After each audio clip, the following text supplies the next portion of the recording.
Malaysia is stripped of hosting a major sporting event after trying to ban Israeli athletes.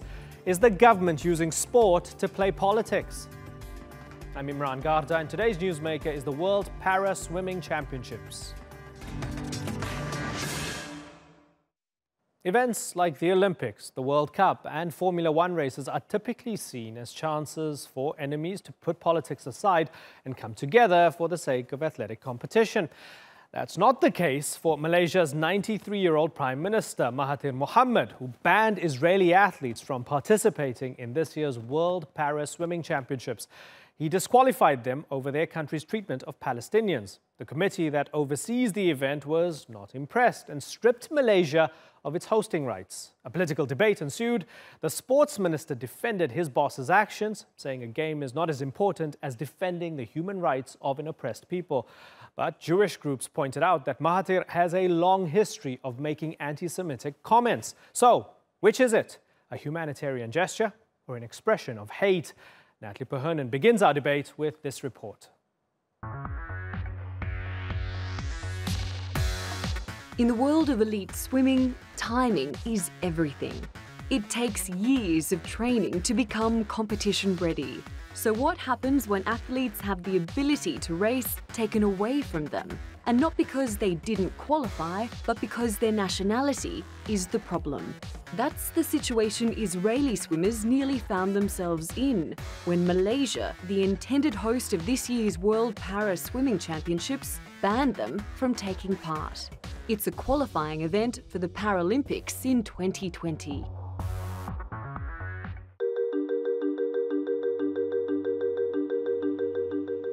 The championships were awarded to Malaysia when it was under the government of Prime Minister Najib Razak. Malaysia doesn't have diplomatic relations with Israel, but it had agreed to allow all eligible athletes and countries to take part in the event. Last year, Malaysia's government changed. In January, the cabinet announced a blanket ban on all Israelis participating in any events in Malaysia. The government says it's a humanitarian decision in support of Palestinians. We stand to our principle. Our principle is that Israel is a criminal nation. It has been breaking international laws without anybody saying anything. The International Paralympic Committee has since stripped Malaysia of its hosting rights. It says when a host country excludes athletes from a particular nation for political reasons, then we have absolutely no alternative but to look for a new championship host.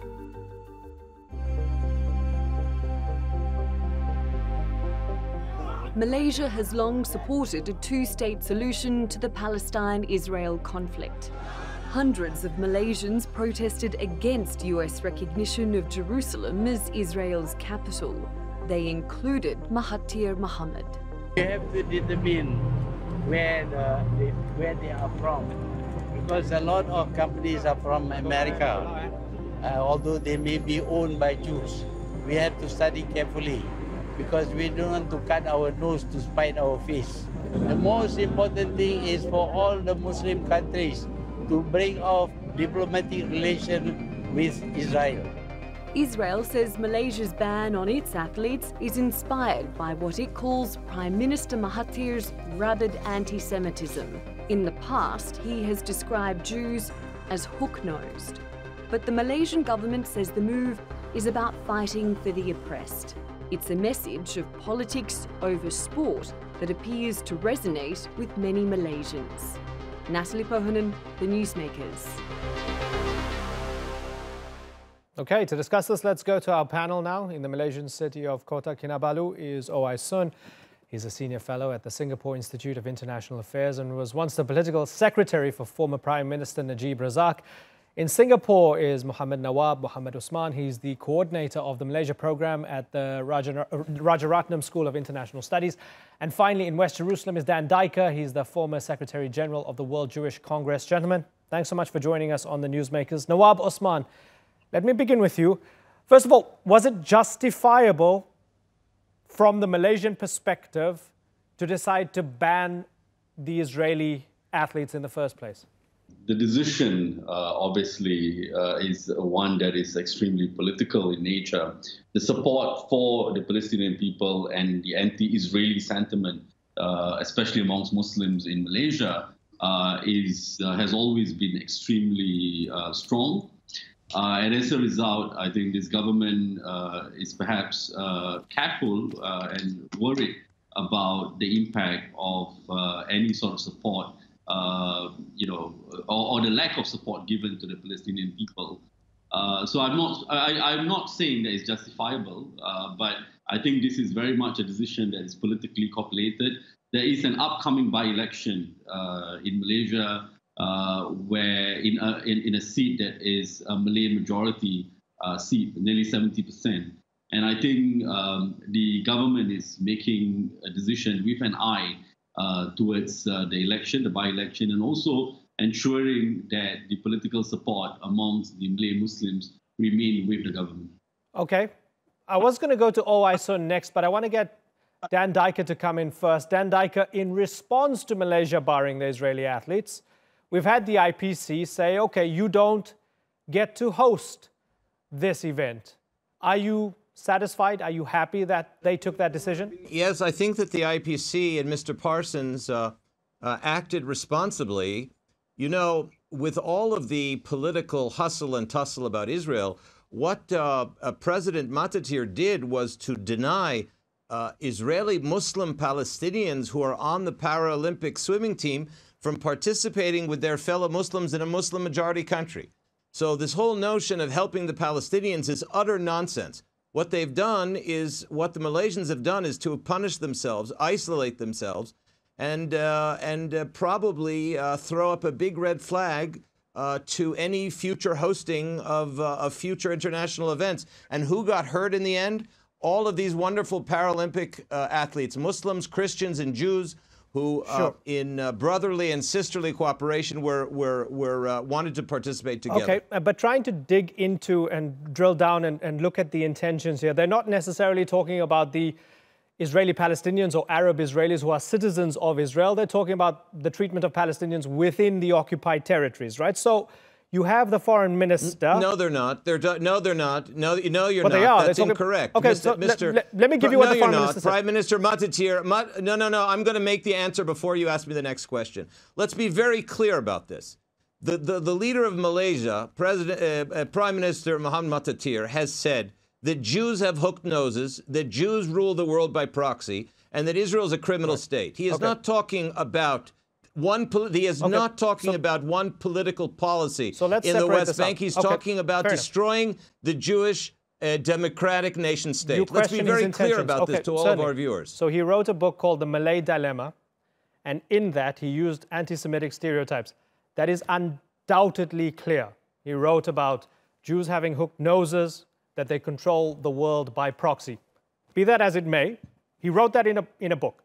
What I'm saying is that in his current defense right now, or in his current argument, and the foreign minister's current argument, what they're saying is Israel has an occupation of Palestinian lands, and because of human rights violations, and because of the treatment of Palestinians within the occupied territories, they've decided to take a political stance, right? So from their perspective, it's similar to the isolation of apartheid South Africa, no normal sport in an abnormal society. From that perspective, do you respect any of that, or does this purely come from anti-Semitism? The perspective is absurd because of the fact that Malaysia has full relations with the biggest rights-violating regime in the world, which is the Iranian regime, the North Korean criminal regime, and therefore it's going to choose the only democratic country in the Middle East in which Arab Muslims have the same exact rights in Israel as Israeli Jews and Christians. And you're going to isolate that and compare it to the former apartheid criminal regime, which claimed white superiority over everyone else. That comparison is totally absurd. So if you want to try to draw out a more sophisticated argument, one might say, well, how do you compare it to the decision of, for example, President Trump, who barred people from Muslim-majority countries from immigrating to the United States? then you can make, if you can have some sort of discussion about and he has actually. that, So that's perhaps. interesting. That's interesting, Dan, because he's done the same. He's mentioned on his blog. Mahathir is 93 and he has a blog. I'm totally impressed, right? He says, he compares it to, well, Trump can keep Muslims out. He speaks about America's wall. He says America's erecting a very high wall to prevent Mexicans from going to America. He even speaks about Viktor Orban referring to Syrian refugees as Muslim invaders. That's fascinating, and that kind of helps us psychoanalyze him. And he's also saying, well, the others are doing this. Why don't you have a problem with that? Let me bring in Owaisun now to pick up on a point that Dan Dijker made. Has Malaysia made a foreign policy faux pas? Because Dan makes a good point. Okay, fine. You want to look at the Israelis? Why aren't you looking at the North Koreans? Why aren't you looking at the Iranians? Why aren't you looking at the Saudis? Why aren't you looking at the Chinese and Myanmar and so on and so forth? We can go on forever. Why has Malaysia decided specifically to focus on Israel? Well, I think there's this notion among the majority Muslims in Malaysia, this sort of worldwide solidarity with the Muslim brothers in their mind. And very often, I think they don't quite understand that among the Palestinian populations, for example, they are Muslims, they are Christians, and so on. Very often, they equate the whole Palestinian population with Muslims, and thereby, on the principle of Muslim solidarity worldwide, very often the Malaysian government, and this cuts across the political divide. Both Dr. Mahathir and his predecessor, namely Mr. Najib, they have both banned Israeli athletes or participants in international seminars from entering Malaysia. So as long as this notion of, I think, worldwide Muslim solidarity is still very much entrenched in the power that be, I think this policy is very difficult to be overturned. Right. Dan Dijker, you said that this has isolated Malaysia, right?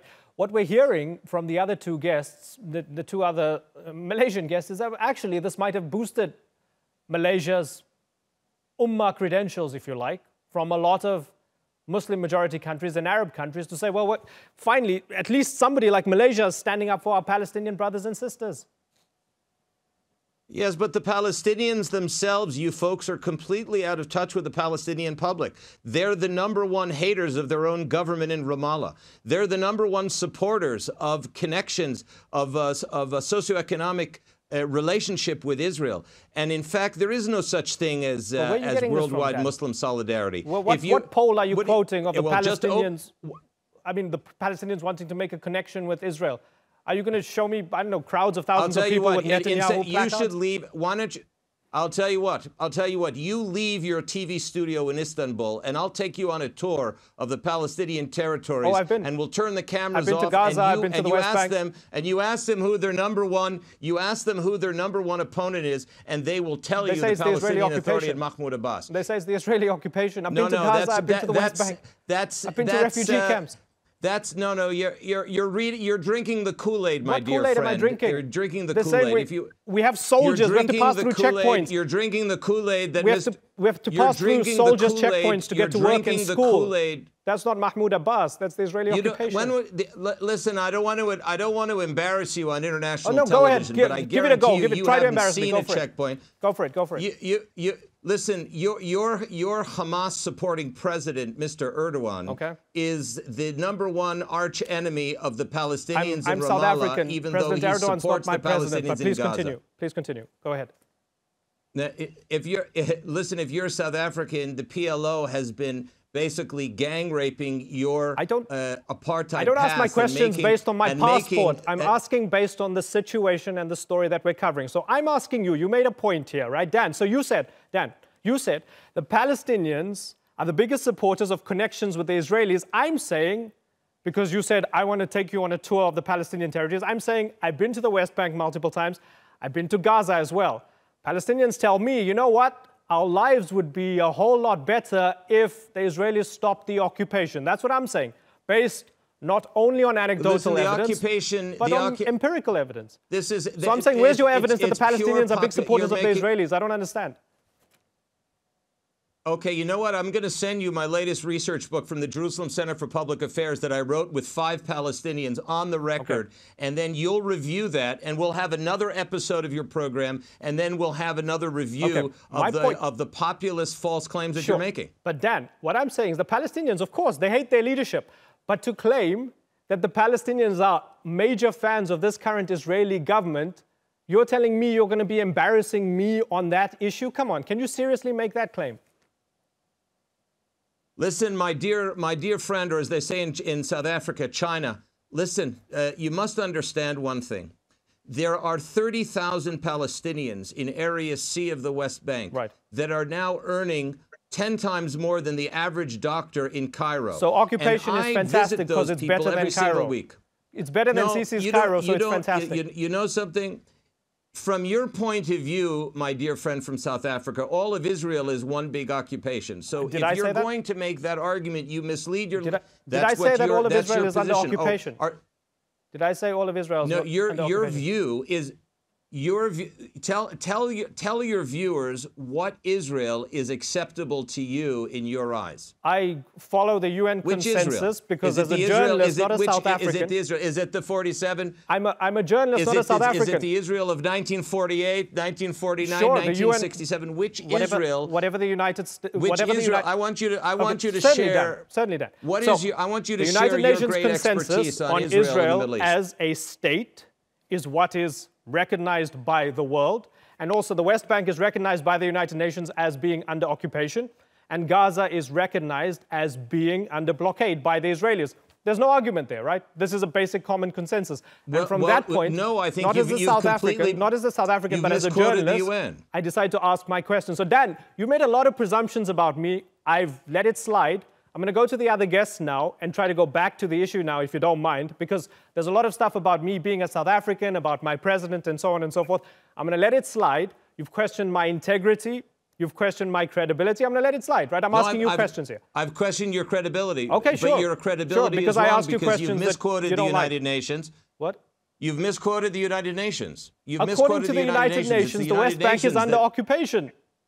I mean, if we can't accept that... Is that right? Of course is that right? Are you, what is the West Bank? Well, listen, my friend, that you don't understand. Then you don't understand. So why are the soldiers and the checkpoints there? What are they there for? Are they there for a holiday? Which checkpoints are you talking about? Tell me which checkpoints you're talking about. Have you ever passed through Kalandia? Why is there checkpoints in Kalandia? What are they there for? Are they there to give the Palestinians sweets? Well, obviously, you don't know anything about the Oslo Accords that were signed in 1995 and that basically sanctioned. Well, why don't you ask the international community and especially the Europeans, the UN, the EU, and the other countries that approved Oslo II, by which Israel and the Palestinian Authority are conducting the relationship. I'll be sure to ask all of them after the show. Well, you obviously don't know because you wouldn't be asking these questions if you knew. Okay, the West Bank is not under occupation according to Dan Dijker. Let me bring in Nawab Osman. No, Nawab, the West Bank is under dispute. Oh, it's the under West Bank is under international dispute as sanctioned by the Oslo Accords. Nawab and you need Osman, to say that if you want to... Dan, you're going to filibuster, or can I ask the other guests a question? Please do. Okay, Nawab Osman. So now, when we look at where Malaysia is heading, as this is one of the initially huge foreign policy tests of the new administration, what does that tell us about where it might be going from here on in and how that foreign policy might be calibrated? No, I think one aspect of the foreign policy that has been fairly, similar, regardless of the prime minister. In fact, started out in the first Mahathir administration, subsequently Abdullah Badawi, Najib, and the second Mahathir administration, is this sense of solidarity, which Oisan mentioned earlier, with the larger Muslim community. So Dr. Mahathir, for example, during the Bosnian War, provided a lot of support to the Bosnian people. A lot of them were given citizenship even in Malaysia. And this sort of pan-Islamic or pro-Islamic type of foreign policy is very much a characteristic of the current government under Dr. Mahathir. And I don't think this is going to change anytime soon, even with future prime ministers. But one point I think that is important to note is that this is done with the view of the domestic audience. As Right. Ong-San mentioned as well, there is very strong support, especially for the Palestinian cause, perhaps stronger than any other Muslim causes, be it the Uyghur, the Rohingyas, and so Right. on. Yeah, but that's the point, right? So, Nawab, the point is, if there's an issue of the Uyghurs and people care about what's happening to the Uyghurs, why doesn't Malaysia boycott China? Because it does not serve its domestic political interests. As I mentioned, this is a foreign policy that is enacted with the view of the domestic audience. So with that in mind, the Uyghur issue does not have much traction. Right. Most Malaysians, for example, don't know about the Uyghur issues, or even for that matter, the Rohingyas. I mean, I was just in Malaysia, and there were a lot of.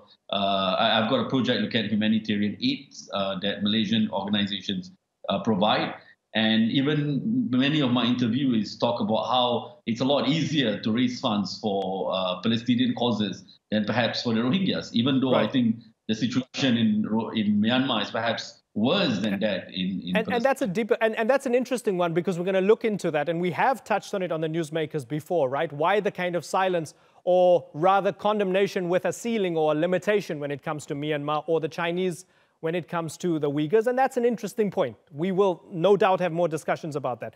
Ong Sun, from the comments that we've heard from Mahathir, from the comments that we've heard from the Foreign Minister Datuk Saifuddin Abdullah, getting stripped of this particular event, not getting to host it, not getting the international prestigiousness, and maybe down the line, maybe not even getting awarded other sporting events because of this issue. Is it a price worth paying for the Malaysian political establishment? Well, Malaysia, like many other countries, primarily will focus on its domestic politics, just like the United States and perhaps Israel as well. And therefore, well, it is politically more expedient for the government of the day to take this decision. Well, I personally, I think there is perhaps some other option. For example, I think one of Malaysia's neighboring countries, Indonesia, they similarly, I think, do not have diplomatic relations with Israel. But, well, I think the people of both countries, they travel freely to each other. Right. I have Israeli friends who have taken vacation in Indonesia, for example. So at the official level, they don't maintain the official contact, but at the people-to-people level, they keep on going. So that perhaps it's a model for to refer to. Yes. Right. So you'd like the Malaysians to maybe take the Indonesian approach with a slightly softer tone. Listen, gentlemen, I'm going to move on, but I thank you for joining us. Ong Sun, Nawab Osman, and Dan Diker, thanks for joining us on the Newsmakers.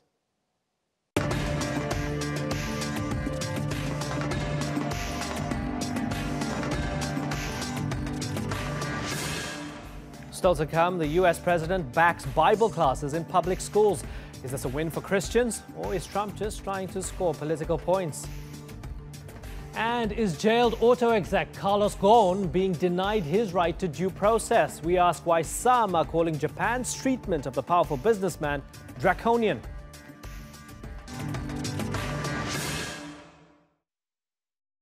The separation of church and state is seen as a hallmark of American democracy. The government can't tell you how to pray, and religion can't dictate how the government runs. Well, right-wing lawmakers in several states are trying to introduce Bible study in public schools. They say the classes would focus on the book's historical and literary significance. Critics say nonsense, calling it a slippery slope into funding religion with public tax dollars. The movement hadn't received much traction until last week, when Christian groups got a new ally, the President of the United States, who tweeted it was a great idea. So why is Donald Trump weighing in now? And what effect will it have? Sandra Gatman takes a look.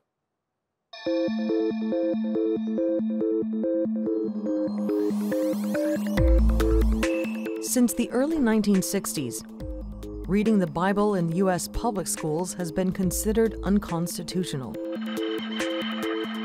According to the U.S. Supreme Court, the act violates the First Amendment, which protects free thought.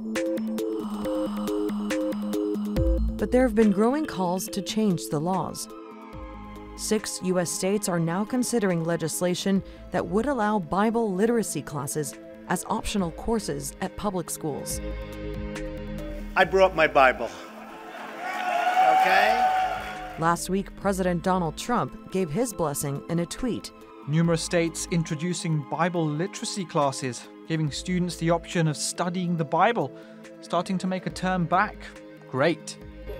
Opponents say allowing Bible studies could blur the line between church and state and end up promoting the Bible over other religious texts in violation of the Constitution.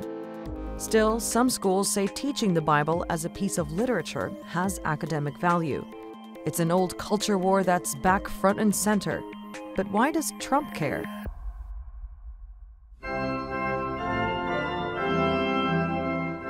I'm a Protestant. I'm very proud of it. Presbyterian, to be exact. We're going to protect Christianity. And I can say that. I don't have to be politically correct or... It's not clear whether Donald Trump has always been a spiritual man himself, but his administration isn't hiding its affiliations with the evangelical Christian community. It's been called the most evangelical cabinet in history. Men and women who don't mince words when it comes to where they stand on God and the Bible. Evangelicals, in turn, have put their faith in Trump to represent them. We base our life around biblical foundations, so to have someone representing our country that believes the same is important to us. And they're more empowered than ever. The dirty little secret is they're getting more access and FaceTime with this president than George W. Bush, the evangelical president. I'm gonna let it shine. More than 80% of white evangelicals voted for Trump, making them his most powerful support base. Speaking out in favor of Bible studies certainly won't hurt if he wants them on his side ahead of elections next year. Sandra Gatman, The Newsmakers. Well, joining me now in Louisville, Kentucky is Guthrie Graves Fitzsimmons. He's the founder of the Resistance Praise, a progressive Christian organization critical of the president. And in Easley, South Carolina is Pastor Mark Burns. He's a member of Donald Trump's Evangelical Council and the CEO of the Christian Now television network. Gentlemen, thanks for joining us on The Newsmakers. So Guthrie, let me start with you. Tell me why you're not too keen on the president endorsing Bible literacy classes for public schools. As a man of faith, isn't this a good thing?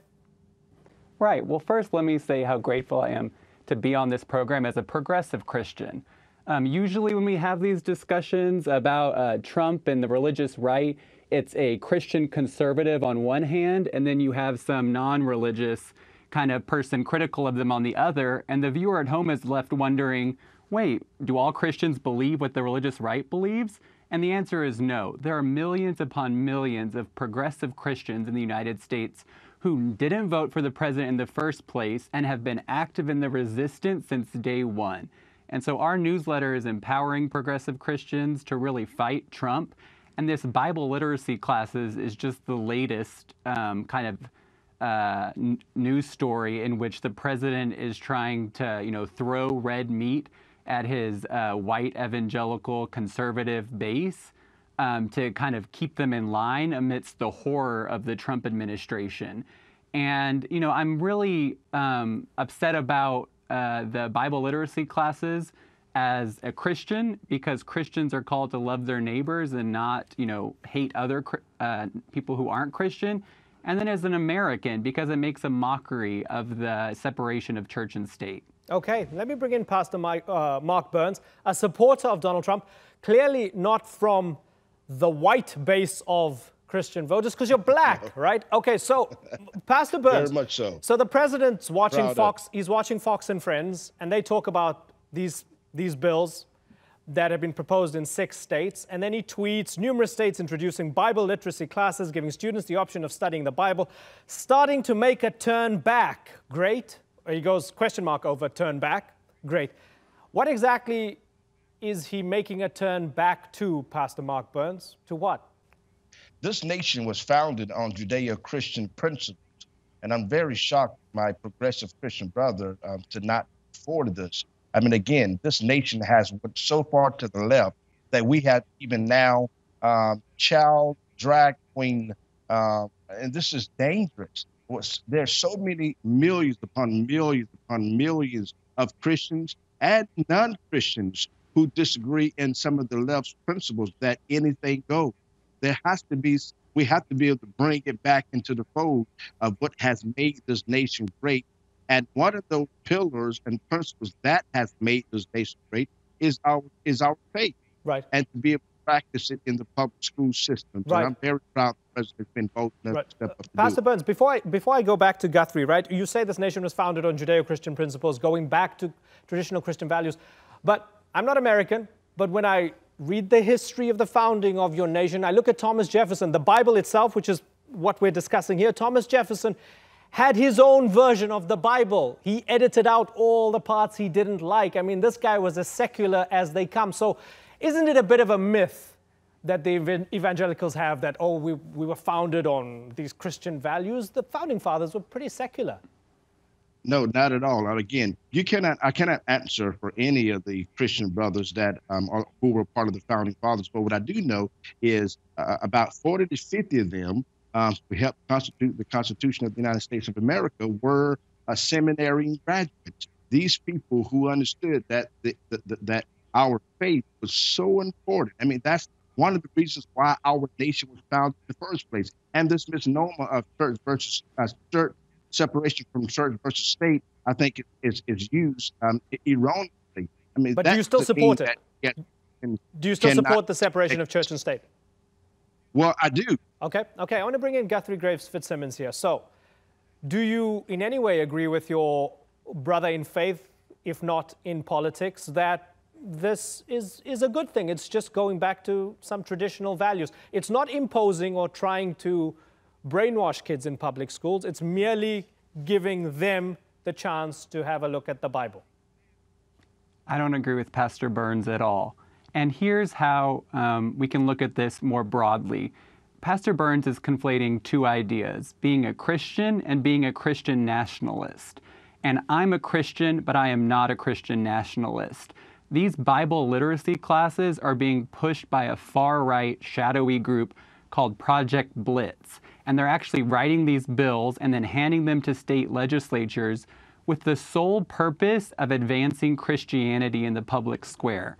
And this is not the role of the government. Pastor Burns, I'm glad to hear you said you believe in the separation of church and state. The state has no place in picking and preferencing one religion over another. And that's exactly what this Project Blitz is trying to do. And it's part of a broader agenda that's anti-LGBTQ, it's anti-women's reproductive health, and it's just a complete far-right charade to call it Christian. So it's Guthrie, Christian nationalism. Sorry to interrupt you, but when they say, Guthrie, that these offer elective classes in public schools on the Bible's literary and historical significance, I am not Christian. I have young daughters. I want them to know about the Bible's literary and historical significance. If my daughters were in public school in the US as they were for 5 years, I'd be pretty much cool with them learning about the Bible because it's part of the autobiography of, if you like, Western civilization or the country that they're living in. So what makes you so convinced, Guthrie, that there are nefarious intentions and that there might be some proselytizing going on beneath the surface? Well, you can look up Project Blitz and research it for yourself to see the other types of bills this group is passing. But you're completely right. And I studied the Bible in my high school English class. It was part of a wide range of different literary texts that we considered as literature. But that is not what Christian nationalists want. They want to impose their beliefs and take the country back, which, of course, as you pointed out, is itself kind of crazy that we're going back to some Christian past when we've always been a country that's founded on religious freedom. But the Trump tweet, that second half of the tweet, really did expose this for what it is, which is Christian nationalism, not viewing the Bible as a work of literary something we should study as English literature. That's not what it is in their view. Pastor Burns, let me ask you quite clearly and directly. Would you be comfortable with your Christian kids going into public school, and the teacher says, this is the Talmud, it's the companion book to the Old Testament, to the Torah, it is revered by Jewish people, they use it as a form of belief, they study it, and it's a part of their religion, and we're going to look at its history, we're going to study it in depth as well for its historical significance, for its literary significance, and just to get a basic idea of what Jews believe. Would you be okay with that in an American public school? Well, without question. I mean, the Talmud is a caricature, or it's integrated into, especially the Christian faith. I mean, again, the Torah, the first 5 books of the Old Testament, is something that we as Christians heavily rely on and believe in, the book of Moses. And so, again, this is a nation of freedom. Right. Okay, but you're answering based on its proximity to Christianity. Let me then give you another example and say, okay, the Bhagavad Gita. This is revered by arguably polytheistic Hindus, right? Who arguably believe in multiple gods, not one God or not the Trinity. Would you be okay with your kids learning about that book and its historical legacy and the context within which it had emerged and evolved? Would you be okay with that in public school? But I think at a certain age, without question. I mean, as long as, again, we're looking at it as the same thing with the Bible. I mean, we're only interjecting it as a literacy. The president was very clear. It's called the Bible Literacy Bill. The whole purpose of it is to interject. Again, this is nothing new in America. This is nothing new. We just moved away from it, but now we want to bring it back into forefront, and the president is just bold enough to do it. He's listening to the voices of America, and it's not a nationalist movement as my brother tries to portray it as. I'm not a national. I just love Jesus, right? And I just love the Bible, and I would like to see it interjected anyway to the public school system. Do you think your president's sincere? To take back what again, how it used to be. I mean, it is clear we have more violence, we have more crime, we have more children committing suicide. Right. We have. Sure, and these are social problems, and you believe that more God in the public sphere answers that problem, right? But do you believe that the president is sincere? Do you believe the president's sincere? Because there are those who say he's hardly a shining example of a practicing Christian. So might it be true, as Guthrie said, he's throwing raw meat to his evangelical base? You might not be a part of his white base, but you're part of his base. He's throwing raw meat because it's politics, because he knows this is what the people want, but he's not really sincere about this. Well, let me first say this. I know the president personally. I know him personally. I have spent time with him personally. And yes, he is completely sincere. This is not just a political move to motivate his base for 2020. It does incite his base, but that's not why he does it, why he did it. Again, he himself knows the power of the Holy Bible personally. And I know that firsthand. Number two, again, the president is not the pastor of the United States of America. He is the president of the United States of America, which means he has to be acceptable and open to all religion, all faith in the country. It is not just Christian faith, even though this is a Christian nation. Why? Because the majority of America identify themselves not a Christian as nation. a Christian nation, just like other countries identify themselves as a Muslim nation. But this is a Christian Judeo-Christian nation. But under the Constitution, it's not a Christian nation. No. That's not the point I make. The point is the majority of Americans in this country identify themselves as a Judeo-Christian form of Christianity. So the majority of Americans. That doesn't mean that we're ignoring or we're isolating or we are blocking other forms of faith. Simply saying that the majority of Americans identify themselves as Christian. That is a fact. That is not an opinion. Sure, it's the majority. Fact. Yes, the majority. And so we have the right to be proud a Christian nation. Right. The majority are Christians, yes. The majority of the ideology of America believe in Christian faith. Okay, Pastor Mark Burns and Guthrie Graves Fitzsimmons, it's been a pleasure having you both on the Newsmakers. Thank you very much for joining us.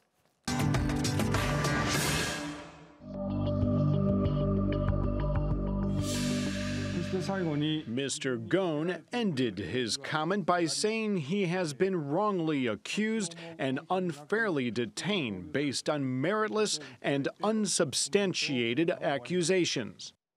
The man who engineered a massive partnership between Nissan and Renault now sits in a Japanese prison, facing a decades-long sentence. Carlos Ghosn is accused of illegally concealing his pay from the government.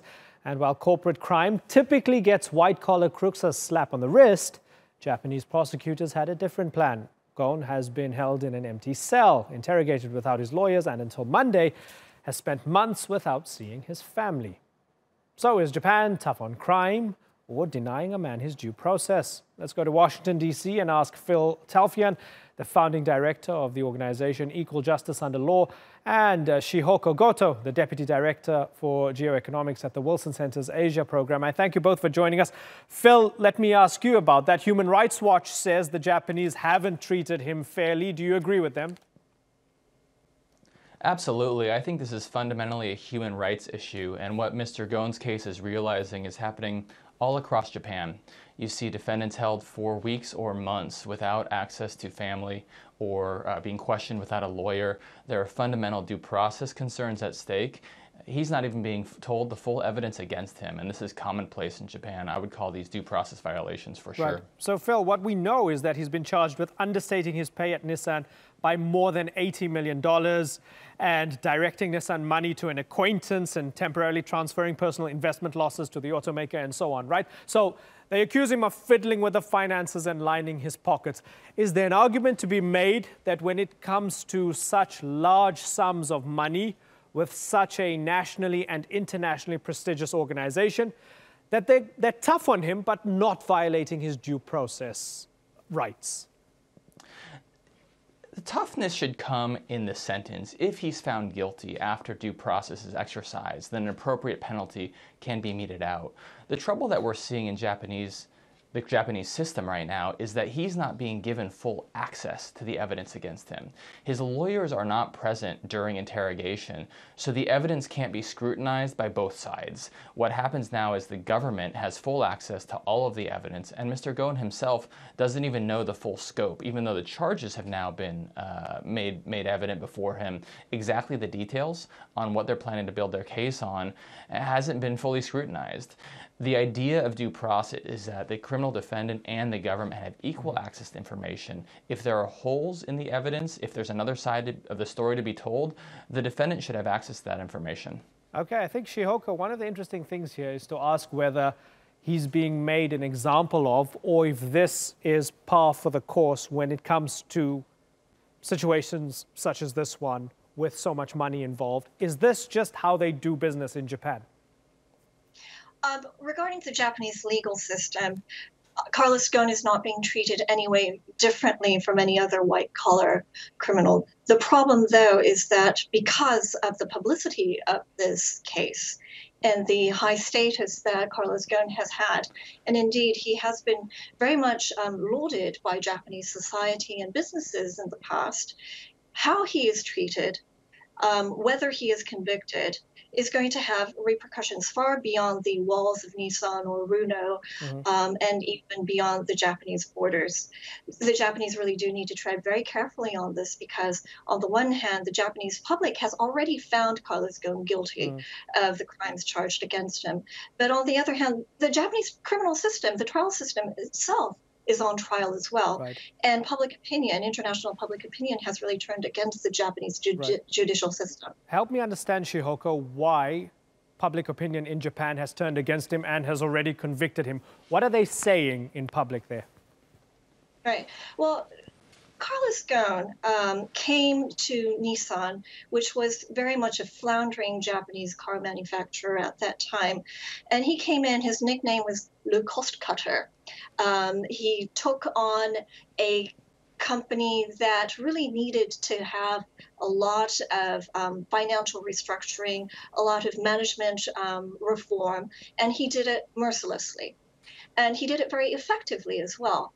And so on the one hand, people did appreciate the fact that he has turned around this legendary Japanese company. On the other hand, it has made he has made a lot of enemies. as a result of these very severe measures that he's taken. Now, a decade later, the people who have a lot of concerns about his way of doing business are able to turn around and say, you know what? He took on these very punitive mechanisms against his own employees, and look at what he's been doing. He's actually not been good for the company, and that has really soured public opinion on him. Right. And so, Phil, even though they might be treating him badly, he's been giving interviews, and it's been fascinating, and his daughters have been giving interviews as well, right? Now, to what do you attribute the fact that they've come out punching and they've stated their case very publicly? We're not used to this, right, when it comes to active investigations and active, cases, right? So they're coming out, they're saying this was about a merger or a deeper merger among the three giants that he was pushing for, and it's a power struggle within the firm. That's why they tried to kick him out, and they tipped off the Japanese authorities and so on and so forth, right? He's also playing this game publicly. Is he playing this game publicly because he has no other options? I think that's exactly the problem. He has no option. He's not able to give a fair fight in court. I mean, this man has been detained for several months without even a trial date. He hasn't been given the full evidence against him. His lawyer can't be present during interrogations with prosecutors. So what other avenue does he have? That's exactly why pretrial justice is a human right. You have to give criminal defendants the option to fight fairly in the courtroom. And Mr. Ghosn doesn't feel like he has that. So his only option is to take to the media. The court of public opinion, as we pointed out, is already shifted heavily against him. So his battle has to be able to at least persuade the public. There's two sides of this story. Without seeing the full scope of what the government has, all he can do is go out and do interviews, get his family to do interviews, and state his innocence. Right. Shihoko, given that he's playing or fighting on that public battlefield, is that going to impact whether he's convicted or not? Well, he's certainly gambling that it will play to his favor. In the past, as a manager who has taken on this very extreme way of doing business that went against the grain of the Japanese business style, he took to the media to win public support for the way of his conducting business. He's trying to use that same formula to win, especially international public opinion, to use the international arena to ensure that he has the support that he needs to, if not get out, at least be to not be prosecuted as severely as he could be. It's a big gamble. Personally, I think his family hasn't done him a lot of favors. I think the Japanese haven't really been able to cry over his daughters complaining that they can't get access to the many houses that he has worldwide. But at the same time, when we do hear stories about him really being emaciated, being really stressed and going literally gray before our eyes, that does bring about a lot of compassion in a lot of people. Right. His daughter Caroline telling the New York Times he's not a terrorist, he's not El Chapo. Every detail we learn is heartbreaking. Phil, when you read what his daughter says in the press and when you read what's coming out from the family, what does that tell you about his defense right now? What it tells me is they're still trying to put it together. They haven't been able to communicate very much until very recently. So the family is involved. They should be more involved from Mr. Ghosn's perspective, because a lot of the allegations here have to deal with financial dealings, his homes in different parts of the world, what was being used in them. The family is very relevant to him being able to build his own defense. And just to add to Shihoko's point, in terms of the gamble that he's taking, socially, he's obviously taking a gamble that he'll be able to convince people that there's another side of this story. But legally speaking, he's already probably bearing the brunt of that gamble. According to the Japanese government, individuals who protest their innocence are actually more likely to be detained pre-trial on the theory that they may destroy evidence or influence witnesses. The whole system in Japan is based on a presumption of guilt. And if you protest your innocence, you're more likely to be detained pre-trial. The fact that Mr. Ghosn has been detained for so many months may very well be influenced by the fact that, according to the government, he's not cooperating. They would love him to see him admit to some of these charges. Yeah, something that was fascinating that I learned in my reading in preparation for this segment was that more than 99% of criminal indictments result in a conviction in Japan. That jumped out at me. Very finally, Shihoko, how do the Japanese feel that this is an international story? And given that it's this massive international story, their legal system is under scrutiny. Outsiders are questioning whether people get a fair trial in Japan. Is that going down well? That is definitely not going down well in Japan. It is interesting, though, to see that it is Carlos Ghosn who has been bearing the brunt of this whole scandal, that even though he has been accused of lining his pockets, there should also be this greater insight into how the system itself, how within Nissan this actually went through as well. But so on the one hand, the Japanese feel that the criminal or the person who should be tried is Carlos Ghosn and not the Japanese judicial system. At the same time, they are aware that it is an opportunity for them to highlight that Japan is able to bring justice in a way that it sees fit. So it's almost a trial of Japanese values in their mind. Yeah, and as I was reading, they say that there was around about a 2-hour tussle or argument when he was detained because he refused to believe he was being detained. At the same time, they went after Greg Kelly, the American lawyer, another board member as well. And Ghosn couldn't believe that they were coming after him. So it's fascinating. He's been in jail. This is ongoing, and I appreciate both of you. This is, it's a tough one to sort of thread the needle when the trial is ongoing, but it's been good to get your perspectives. Phil Talfian and Shihoko Goto, thanks for joining us here on the Newsmakers.